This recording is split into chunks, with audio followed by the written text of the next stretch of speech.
안녕하십니까. 건능 명품 변호사 조용주 변호사입니다. 좋아요와 구독 꼭 부탁드리겠습니다. 오늘 이제 말씀드릴 사건은 이제 대법원에서 중요한 판결이 나왔는데요.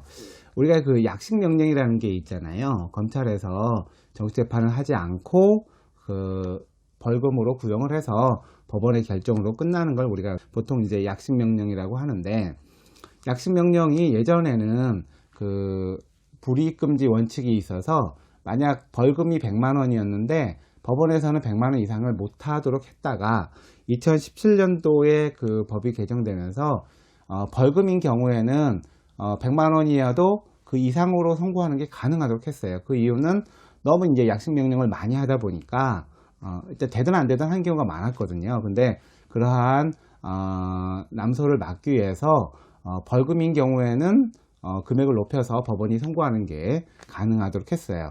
그렇지만 약식 명령인 경우에 만약 그게 이제 벌금형을 대상으로 하는 건데 그걸 정치재판 청구했다고 법원이 징역형을 선고하는 거는 안 돼요. 이거는 형종 상향 금지의 원칙이라고 해서 그거는 약식 명령에서 주되한 법칙인데, 어떤 사건이냐면 이 피고인은 주로 이제 절도를 많이 한 것 같아요.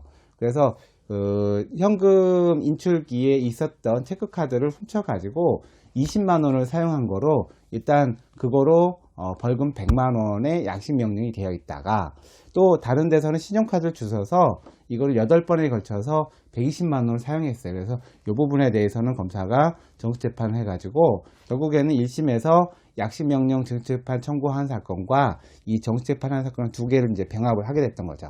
그래서 법원이 1년 2개월, 징역 1년 2개월 선고했고, 항소심도 그대로 인정해서 항소 기각을 했는데, 대법원에서 이거는 법리를 잘못 적용한 거라고 했어요.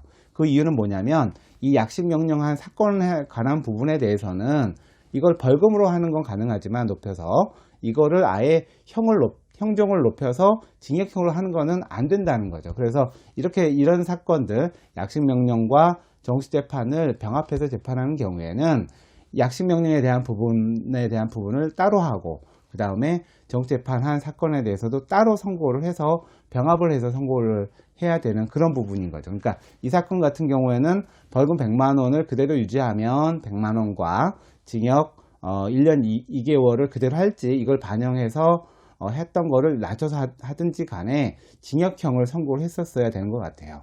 그래서 법원은 약식 명령을 병합한 사건에 대해서는 그거는 벌금으로만 올리는 건 가능하지 징역형으로 변화시키는 거는 어렵다, 안 된다라는 걸 명확히 했던 부분이고요. 근데 결과적으로 보면 제가 볼 때는 이 피고인한테는 좀 더 불리한 판결이 나올 것 같아요. 왜냐하면 1년 2개월로 다 섞어서 1년 2개월이 되는데, 이게 1년 2개월에다가 또 벌금 100만 원까지 추가해서 나중에 돈 안 내면 노역장 유치로 하게 되면 한 3달 더 살 것 같거든요. 그러니까 어떻게 보면 실제적으로는 불리할 수가 있는데, 법리적으로는 약식 명령한 재판과 정치재판은 구분해서 재판을 하라라고 대법원이 이번에 확실하게 판시를 했습니다.